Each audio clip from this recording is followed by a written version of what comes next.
Hi mga kapigibang, naanapod ko ang inyong Yen sa Australia.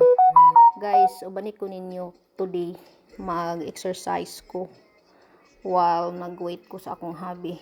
We're going to Warwick. So, mauni siya guys. Gusto lang nako i-try ninyo 21 days kaning step na exercise. Simple lang siya guys. Every step lang kuha lang nimo 3 times, balik ko lang nimo siya 3 times kada every ing ana nako nga simple workout.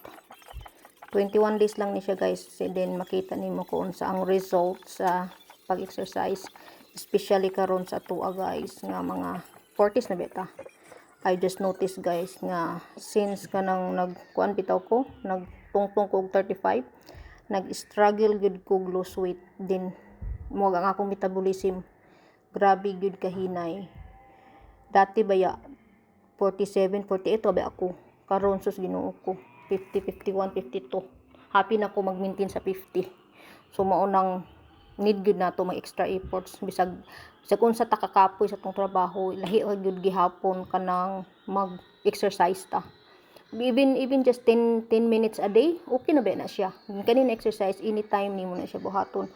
Every morning pag wake up nimo or middle of the day or bisag nag-work ka kung naa kay break time, just 10 minutes, 5 minutes, okay na siya.